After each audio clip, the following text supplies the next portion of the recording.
Grab the toolbox, grab the frickin' drill. This real life drama is unhinged. And these are your stories. First story is coming in from Jody. Oh my God. If that is kept in the edit, I don't even blame you for unsubscribing, to be honest. That was horrific. My body just had an exorcism. Hi friends, so a little update. This video was actually longer than it is, but one of you happened to comment and I saw it just in the nick of time, and you asked to not share your story even though you submitted it. I think you had some regrets about your decision sending it in, and it is a very personal story even though you left it anonymous. I did record it. It was supposed to be in this video. I saw your comment in time and I had my editor trim out the story. So this video was a lot longer, but I wanted to keep you guys in the loop that I did remove one of the stories. But moving forward, of course, my videos are a little bit longer than today. So thanks for understanding. Happy I saw your comment in time. Goodbye. I'm going to call myself Joe. I met a man, let's call him Michael, 23 male, and I was 24 female, and I thought he was the perfect man. I worked in law enforcement and he was a relative of someone that I worked with. I came from what I would call a good family. He joked that first night and asked me to marry him. I jokingly said yes, knowing that he was kidding. The next day at work, I got a dozen red roses delivered to me. 9 days later, he sang to me, asked me to marry him for real, and gave me a diamond ring. 1 year later, we were married and expecting our first child. Fast forward to several years later, and I was pregnant with child number 2. I wasn't due for 8 more weeks, and I felt like I was going into labor. Our oldest child had many medical issues and had nursing care in our home. That night, his nurse was at the house, which was good, so my husband could go with me to the hospital. Some of his medical supplies had been delivered that day, and my husband decided that he needed to stay home to help the nurse put them away, and my mom drove me to the hospital. This should have been one of my first clues to what he was up to. What the hell was he up to? Truth be told, I had many clues that I had chosen to ignore and continued the relationship. I ended up spending 3 days in the hospital trying to keep our second child from being born 8 weeks early. It worked for 2 weeks, and then he was born 6 weeks early. About 1.5 years later, I thought my husband was acting differently again. I decided to check his messages on the computer, and I was able to find a conversation with who I thought was my best friend. Oh boy, I can sassy sense where this is going. Someone that had been my best friend since around the 6th grade. Let's call her Kate. Kate was telling my husband that these messages were saved and that he needed to delete them. I could see where he tried to delete them, but they were not emptied from the trash, and I was able to find them. He was telling her how he wanted to have a threesome with her and I, how he wanted to ask me, but knew I would not want to. Then he told her that if it was okay with her, he would be okay if it was just the 2 of them. Instead of telling me what he said, she tried to tell him how to delete the messages. I was my husband's second wife. He had been married right out of high school and had 2 kids, one of which came before they had graduated high school. She and I had become good friends. He used to tell everyone that she was the reason they got divorced, but it was more him than her. A few years later, my husband was acting strange again. Girl, wait a second. So you just breezed over that? That whole thing with Kate, you just looked past that, didn't say anything, didn't confront him? What do you mean? A few years later, my husband was acting strange again. I didn't trust him. I could never prove that he had done anything with anyone. He said that he wanted the threesome with my best friend and I, so that wasn't cheating. He always made it out like I was crazy and that it was always in my head and it was my own insecurities. I decided that I needed proof this time. I needed to know for sure that he was cheating or trying to. Our oldest was only 5 at the time. My husband was abusive to me, verbally and emotionally, and once shoved me onto the floor. Please, just keep giving me more reasons to hate this man. I wanted to leave, but I was also afraid of being his only parent. At this point, I had done CPR on him 5 times, and he had already outlived what the doctors said that he would. I'm so sorry. We had a website set up for him to meet with others that had the same disease that he had. It was a great support to me to talk to others that had gone through things like this as well. I was working the night shift at the time. my husband started getting emails from a woman named Jennifer. They talked for a while. He told her that she was an angel sent from heaven just for him. She was the female version of him. She would send him emails during the day and would write her back while I was sleeping in the evening or after I went to work. He set up a day and a time to meet with her. A day that he would have his other kids, but he could leave them with family to watch while he went to meet her. I guess I wasn't hiding it well that I knew he had made arrangements to meet another woman. He changed his password for his email and I could no longer get in. I guess he figured that he could change the time and place to meet her, and if I did know about it and showed up at the old place, he could yet again tell me that it was all in my head and he didn't do anything. At the time, I had a huge handicapped van that was for my son and my husband was using my car. I called his ex-wife and asked if she could call him and ask for the kids back earlier that day. She said she would, and she did. Her parents were visiting and they wanted to see the kids, so it worked out well for her too. This way, I knew about what time he would be meeting her because he was going to take the kids home first and then go and meet Jennifer. I pulled into the place where he was supposed to meet her and saw my car. I pulled my van up behind my car and waited for him to come out of the store where he was getting a drink. He was so excited to see her that he never noticed my van until he got in the car and went to back up. He got out and came to my window. Of course, he was still looking around for Jennifer while he asked me what I was doing there. I smiled at him and said, "She's not coming." He pretended like he had no idea what I was talking about. Keep in mind, he had changed the password to his email, so I couldn't see his messages anymore and changed the meeting time and place. It will make sense soon. I smiled and said again, "She's not coming." He again tried to tell me that I was crazy and he didn't know what I was talking about. I reached over to the seat beside me, picked up a piece of paper and said, "Jennifer, she's not coming." He took the paper to look at it as I explained, "I'm Jennifer." Yup, I was Jennifer. I set up the email, made him perfect woman, and wrote to him.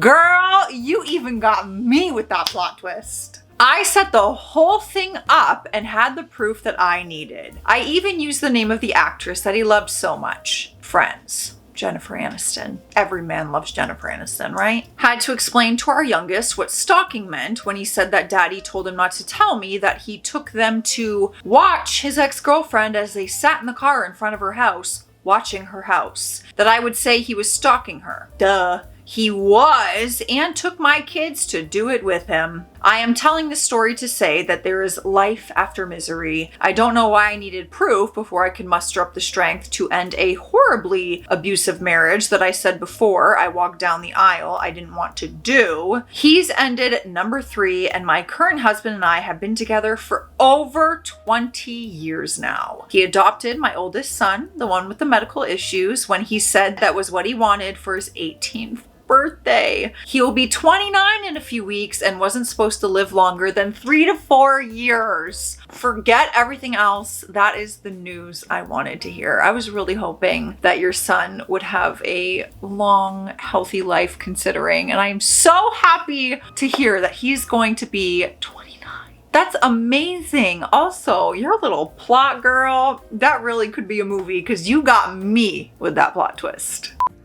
My camera battery just died in the middle of filming this one last video, so perfect time for a little snacky snack.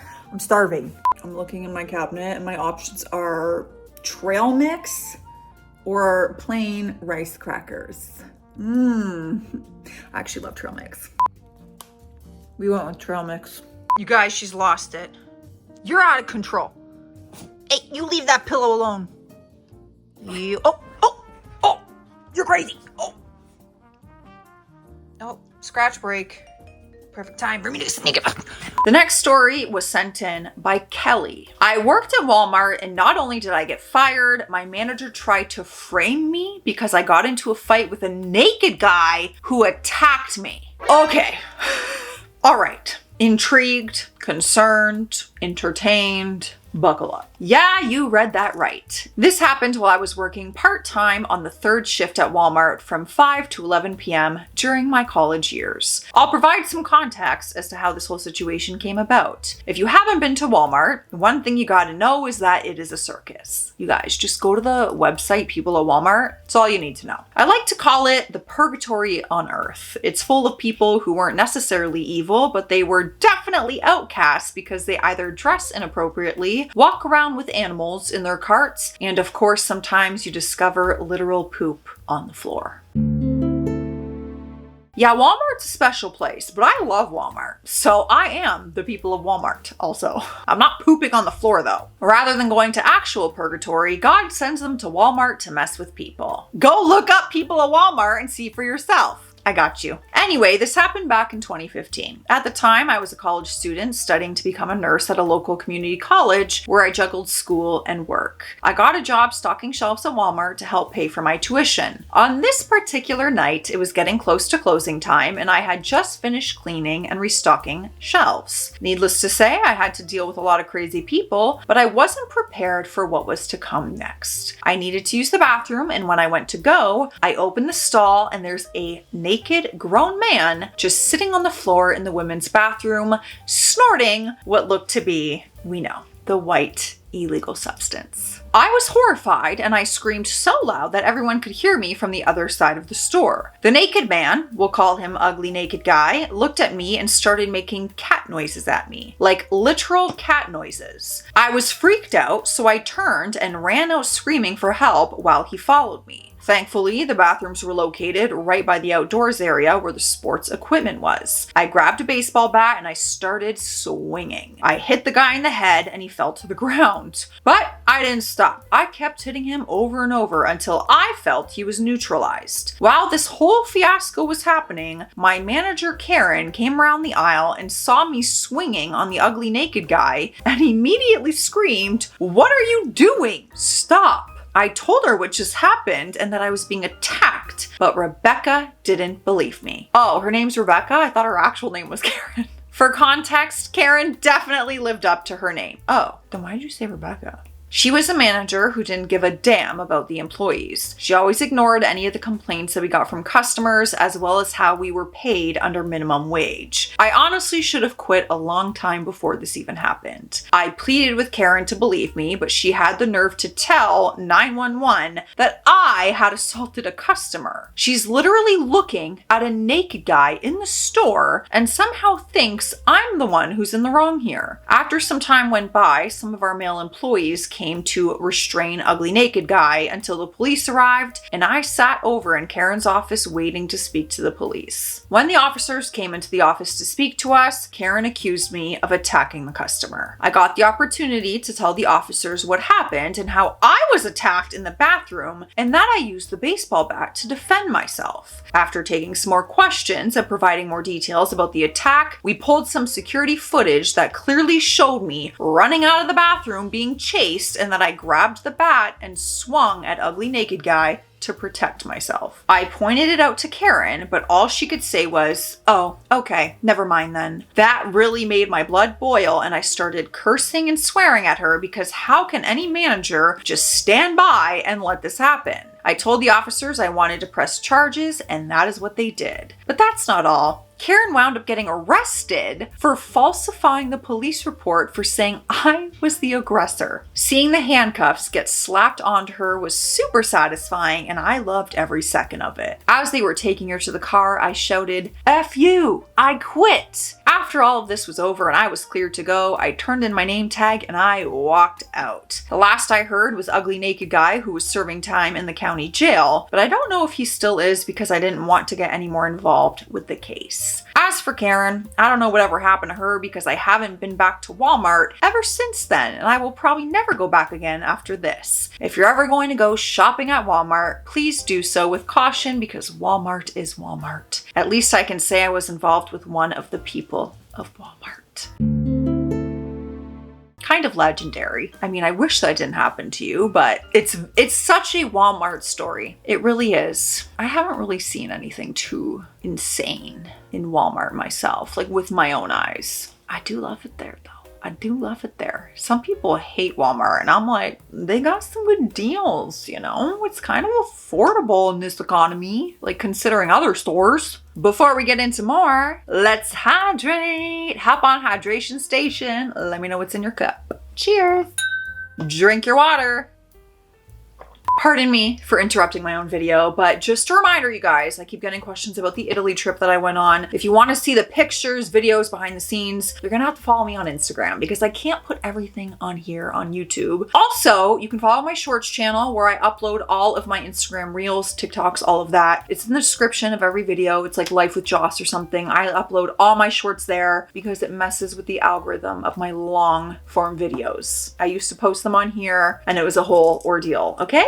Okay, bye. Next story also wants to be left anonymous. I have an interesting story for you. I lost my father recently back in May. It hasn't been easy trying to grieve while dealing with my family drama. I'm so sorry. First off, my brother Joe came around when he had nowhere to go. My other brother, Will, felt sorry for him and let him move into the house with him. For reference, my brother Will and his girlfriend live in my dad's house. This is where things took a turn for the worst. Joe started fights with everyone in the house and would come back days later and apologize, saying that it wouldn't happen again. Will's girlfriend ended up moving out because she couldn't stand the drama anymore and it was just a toxic environment. A month later, me and my significant other had enough and went to confront Joe to try to get him to leave. Of course, he called the cops on us and we left peacefully after making sure he didn't tell the cops any lies. The next day, a sheriff showed up to our house because he filed restraining orders against us. They got thrown out of the court a few days later. Thankfully, we let things settle, then started the process of moving my sibling out of that house for his mental health. Joe put the power bill into his name so he could cut off the power to Will's room and half the house that he didn't live in. When we got there to move stuff, we just ignored him and he would be on the phone complaining the whole time loudly, trying to get a rise out of us. The second time we went over there to check on Will's room, Joe had broken the lock off to go in there and unplug anything plugged into the outlets and turned off the lights. We don't trust Joe at all because he stole from us in the past. We put up a sign telling him to stay out and to leave the room alone. The second time we went to finish moving out the stuff in Will's room, Joe had moved everything into the living room,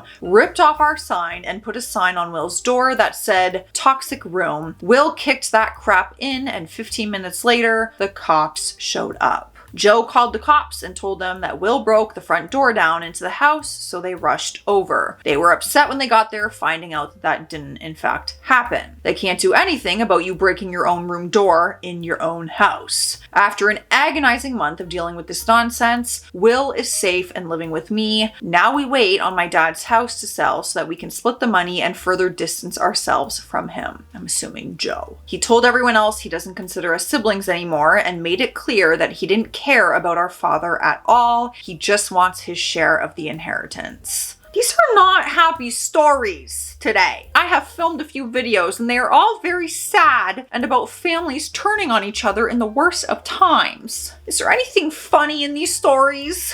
Guys, I just want to hug all of you. I really do. Can we all just group hug? I feel like the world needs a group hug right now. This is me hugging you. I could use a hug too. I'm gonna hold my teddy bear.